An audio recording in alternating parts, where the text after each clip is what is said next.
समन की वादी है, इरफानो मन की वादी है, ये वादी शीतल सपना है, कोहसारो दमन की वादी है।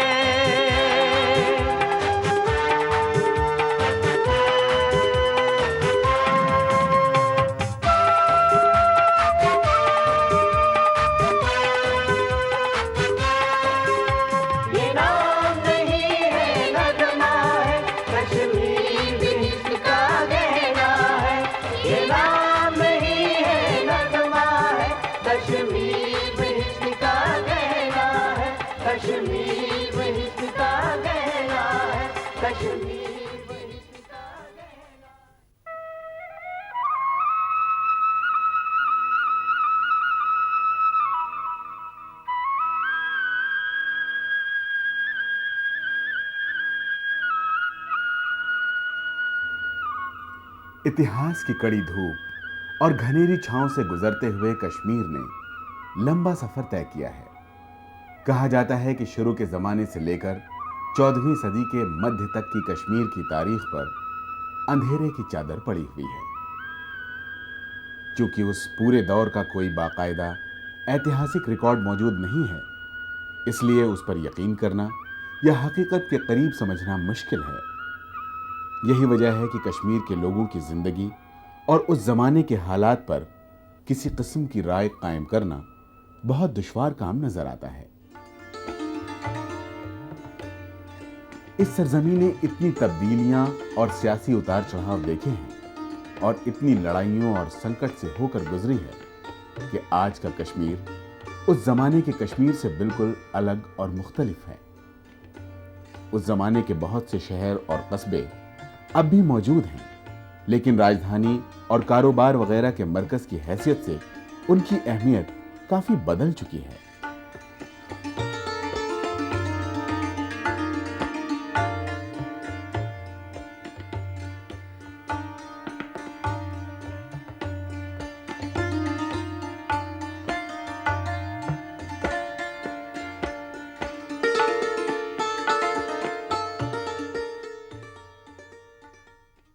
मेरी एक एक ईंट और ठीकरी पर इतिहास ने अपने गहरे निशान छोड़े हैं। मेरे शहर और बागात खुद अपनी कहानी सुनाते हैं।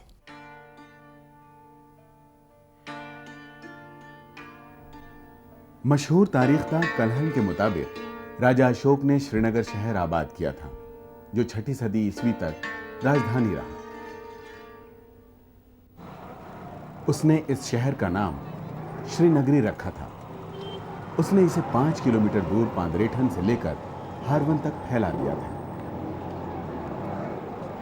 वक्त के साथ साथ इसका नाम भी बदलता रहा, लेकिन सत्ता का केंद्र यही रहा। हाँ, कई हुक्मरां अपनी राजधानी के इलाके बदलते रहे। मिसाल के तौर पर 6ठी सदी में राजा परवरसेन ने हरि पर्वत के करीब एक नया शहर आबाद किया।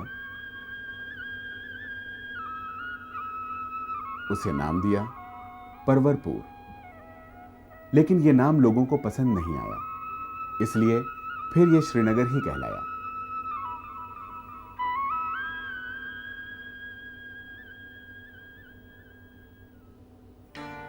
तारीखदां कलहन की दी हुई मालूमात के मुताबिक इसके बाजार और आसमान को छूती हुई इमारतें और महल श्रीनगर से टक्कर लेते थे। मुगलों ने इसे कई नाम दिए और यहां कई शहर आबाद किए, लेकिन घूम फिरकर इसका नाम श्रीनगर ही रहा। खासतौर से सिखों के जमाने में इसे दोबारा इसी नाम से पुकारा जाने लगा।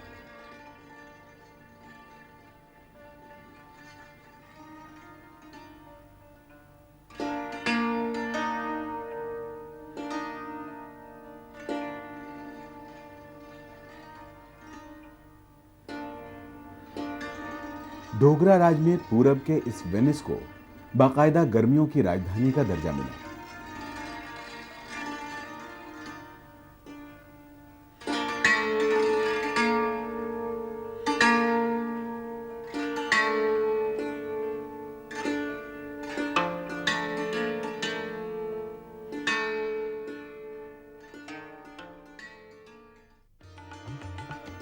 कुछ लोगों का विश्वास है कि श्रीनगर श्री का नगर है। श्री भी देवी लक्ष्मी ही का दूसरा नाम है।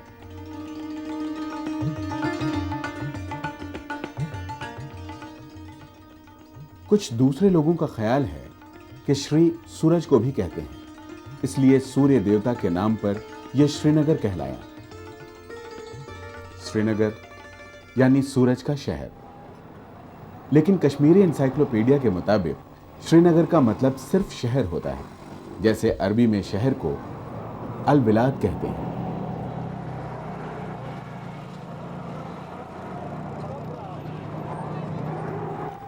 इस शहर की रंगारंगी का क्या कहना। इसके कई रूप हैं। एक तरफ राजाओं और हुक्मरानों ने इसे कब्जा करने के लिए इधर का रुख किया और लड़ाइयाँ लड़ी, तो दूसरी तरफ मुख्तलिफ धर्म और मजहब के प्रचारक अपने अपने मजहब और फलसफे का प्रचार करने और प्रेम की मदिरा बांटने के लिए यहाँ आए।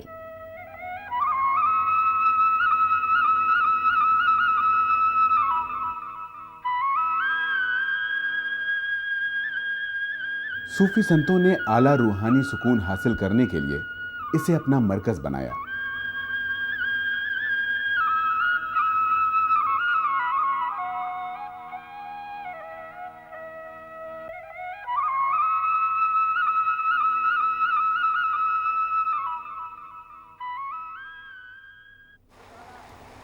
इस शहर की एक और अहम हैसियत ये रही है कि सदियों से दुनिया भर के सैलानी यहाँ सिर्फ इसलिए आते रहे हैं कि वो इस धरती को अपनी आंखों से देख सकें, जिसे दुनिया की जन्नत कहा जाता है।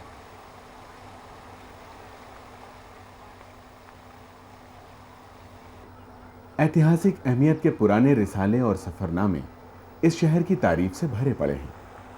11वीं सदी के लेखक बिल्हाना और शहंशाह अकबर के दरबारी लेखक अबुल फजल ने इस शहर की खूबसूरती का जो बयान किया है और इसकी अजमत के जो गीत गाए हैं, वो अपनी मिसाल आप हैं।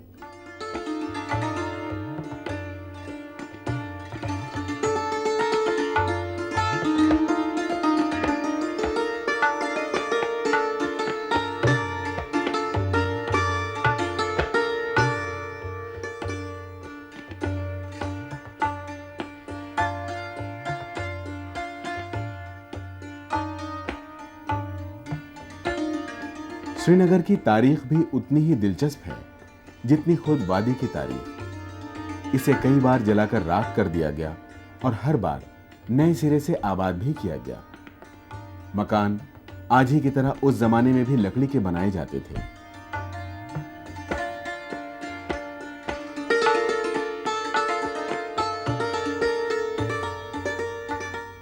कश्मीर के बारे में कल हमने जो तफसील पेश की है, उसमें यहाँ के शानदार बाजार, बागात और इमारतों का जिक्र तो मिलता है, लेकिन शुरू के हिंदू दौरे हुकूमत में किसी मुस्तकिल पुल का सुराग नहीं मिलता।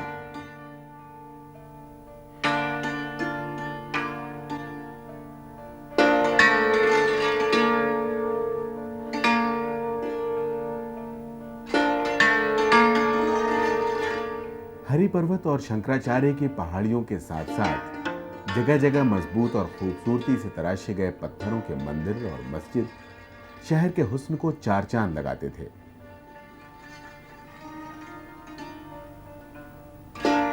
तारीख में यहाँ के घाटों और स्नान गृह या हम्माम का जिक्र भी मिलता है।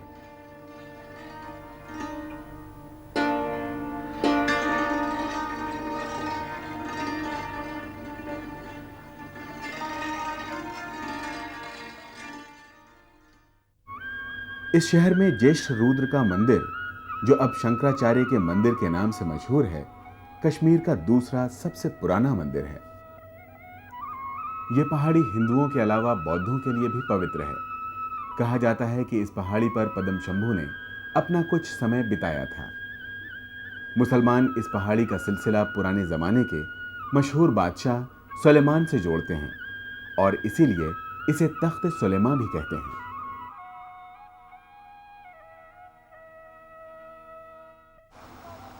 वितिस्ता के दाएं किनारे से जरा दूर नौशेरा हमें 15वीं सदी की सैर कराता है। यह इलाका कश्मीर के महान बादशाह बड़शाह की बनाई राजधानी नौशेरा की बुनियाद पर आबाद है।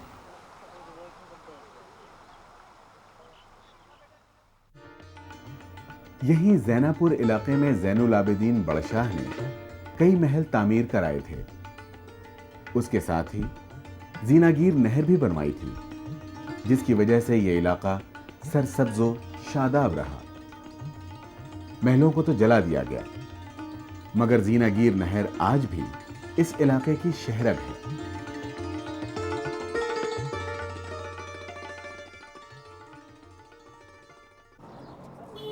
8वीं और 9वीं सदी ईस्वी को कश्मीर में इमारत साजी का नया दौर माना जाता है, लेकिन बदकिस्मती से श्रीनगर इस तरक्की की नेमत से महरूम रहा, क्योंकि उस जमाने के हुक्मरानों ललितादित्य और अवंती वर्मन ने अपनी राजधानी कहीं और कायम कर ली थी।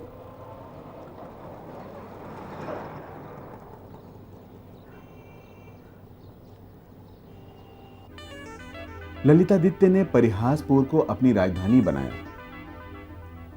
इसने जी खोलकर इस पर दौलत खर्च की। इसके लिए इसे काफी परेशानियों से भी गुजरना पड़ा।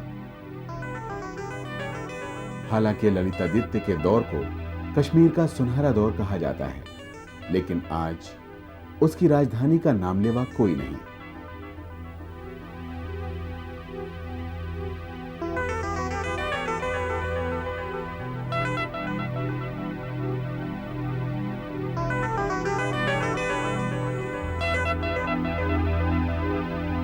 ये जगह खंडहर का ढेर है जो अपनी बर्बादी की कहानी सुना रही है। एक आम ख्याल यह है कि बौद्ध मत की दूसरी वर्ल्ड कॉन्फ्रेंस यहीं हुई थी, जिसमें पूरी दुनिया के बौद्ध स्कॉलर्स शरीक हुए थे। यह भी कहा जाता है कि तारीखदां कुल्हन का ताल्लुक भी इसी शहर से था, जिसका कोई नामो निशान भी बाकी न रहा।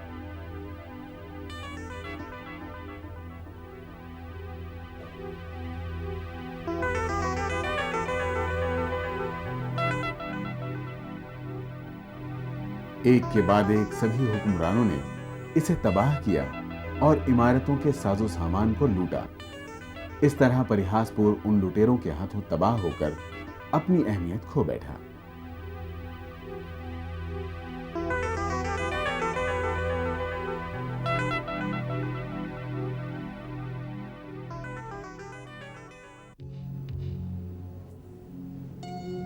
वितिस्ता के दाएं किनारे पर आबाद लैत्यपुरा पुराना ललितपुर है। इस कस्बे को महाराज ललितादित्य के नाम पर उस वक्त कायम किया गया जब महाराजा फतेहमंदी की मुहिम पर रवाना हुए थे। सुल्तान हसन शाह ने यहां एक महल बनवाया था।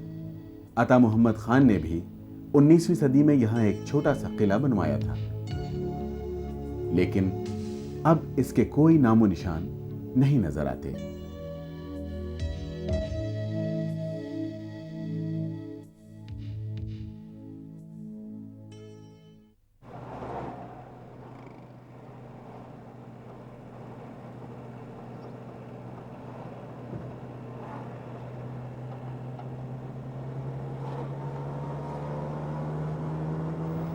ललितादित्य के पोते जयापिड़ ने जयापुरा नाम से एक नया शहर आबाद किया। इसके आसार की शिनाख्त एक गांव आंदरकोट से की गई है।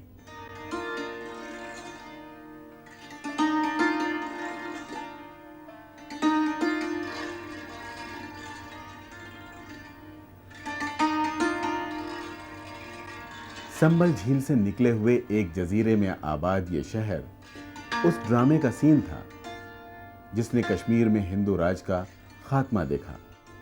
ये 14वीं सदी की बात है।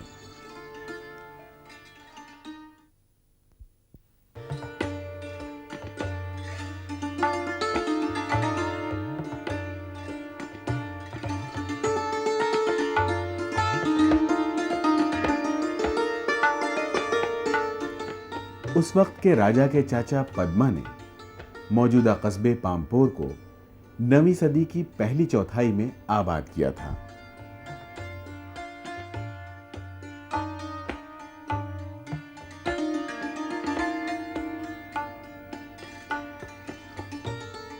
केसर की खेती के लिए मशहूर पामपोर पहले पद्मापुर कहा जाता था। वादी में मरकजी हैसियत हासिल करने की वजह से इस कस्बे ने शानदार तरक्की की।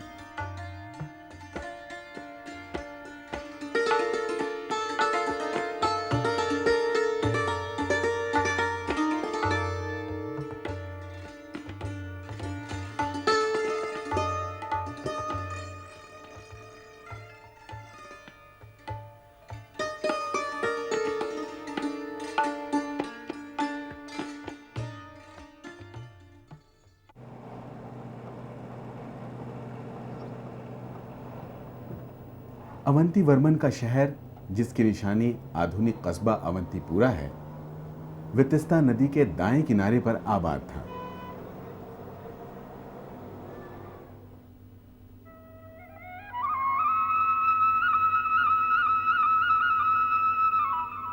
फौजी एतबार से यह जगह बड़ी अहमियत रखती थी, इसलिए शुरू से ही इसे काफी अहम माना गया।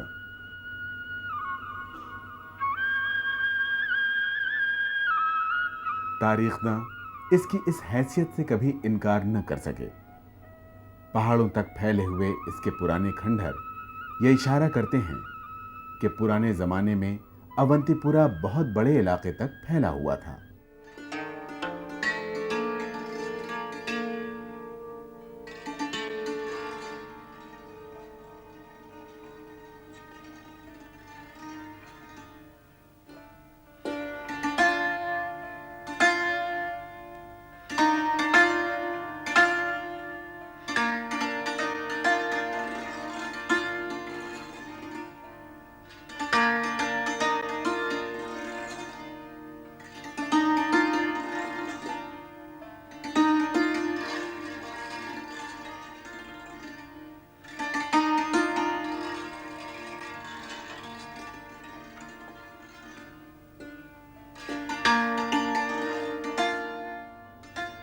पुराने खंडहरों में दो पुराने मंदिरों को आसानी से पहचाना जा सकता है, यानी शिव मंदिर और विष्णु मंदिर।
उस जगह जहां पर वितिस्ता नदी वुल्लर झील से अलग होती है, सोपोर का मौजूदा शहर आबाद है।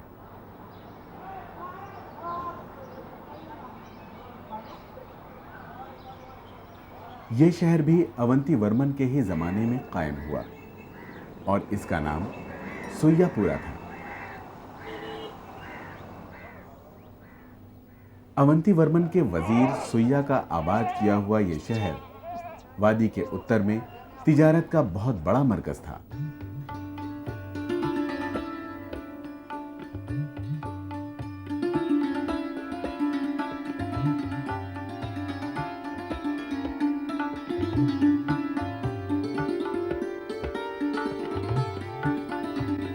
बड़शाह के दौर में इस शहर में एक मुहाफिज खाना बनवाया गया था, जिसमें भोजपत्र पर लिखा गया जमीन का रिकॉर्ड रखा गया था। खास फरमान तांबे के पट्टों पर खुदवाए गए थे। बड़शाह ने यहां पर एक महल भी तामीर करवाया था।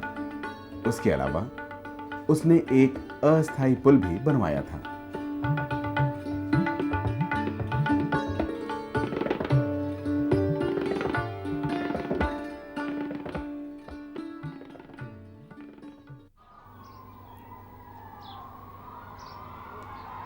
अवंती वर्मन के बेटे शंकर वर्मन ने शंकरपुरा शहर आबाद किया, जो आज पट्टन कहलाता है।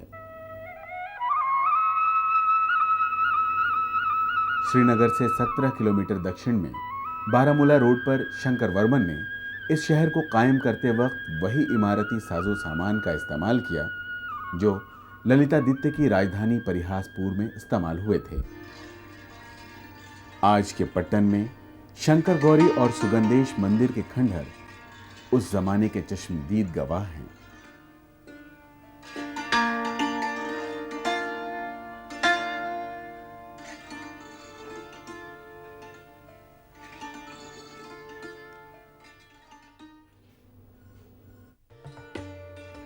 क्योंकि शंकर वर्मन को लोग बिल्कुल पसंद नहीं करते थे, इसलिए शंकरपुरा भी कोई अहमियत अख्तियार न कर सका। बहरहाल ये शहर एक लंबे अरसे तक मवेशियों और ऊन के बने सामान के कारोबार का बहुत बड़ा केंद्र था।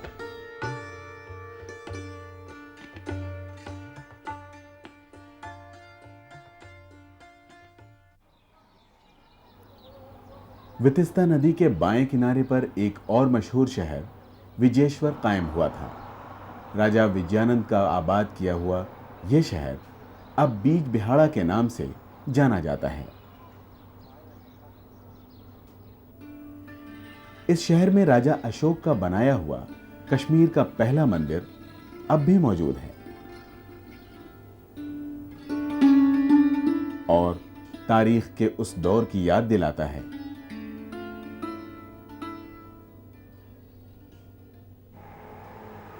इस शहर ने कश्मीर को बड़े बड़े स्कॉलर्स और बुद्धिजीवी दिए।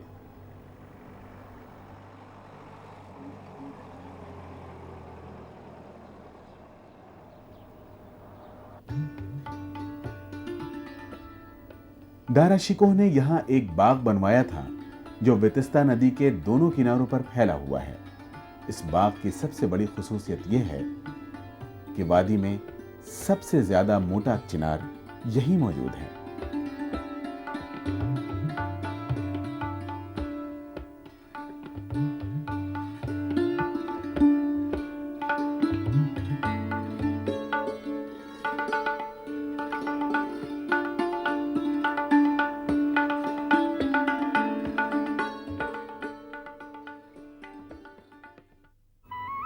कश्मीर की तारीख पर इसके ज्योग्राफी का सबसे बड़ा और सीधा असर यह पड़ा है कि यह पहाड़ों से घिरा हुआ है।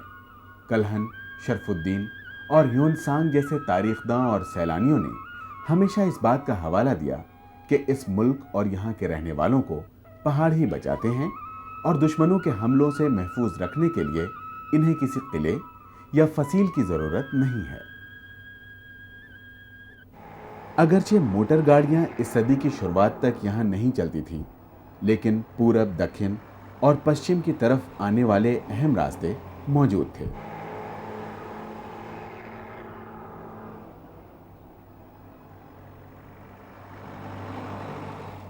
लद्दाख, गांधार और बानीहाल जाने वाले रास्ते मुसाफिरों को उनकी मंजिल तक ले जाते थे।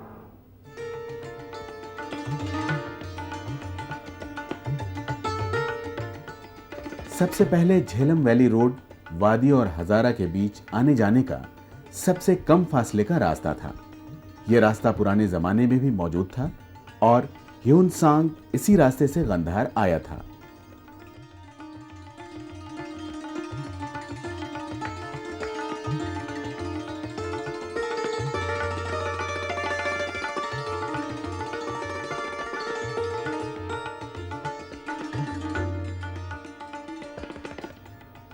मुल्क के दूसरे हिस्सों से कश्मीर को जोड़ने के लिए एक और भी रास्ता था, यानी बानिहाल रोड। ये सड़क वादी और जम्मू के बीच कड़ी का काम करती है और बानिहाल दर्रे से गुजरती है।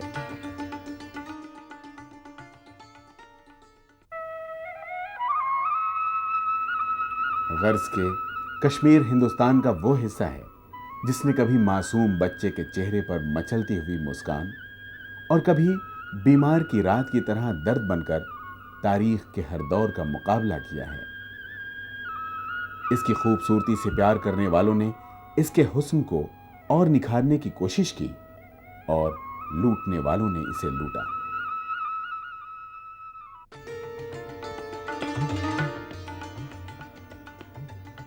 एक अनमिट हकीकत यह है कि तारीख के पैरों में बेड़ियां नहीं डाली जा सकती और ऐसी कोई रात नहीं जो कभी कट न सके।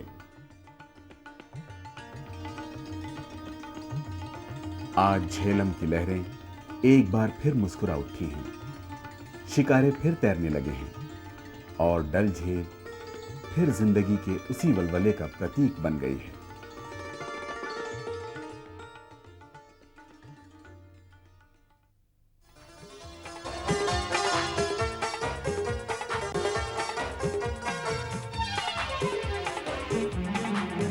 ये सर्व समन की वादी है, इरफान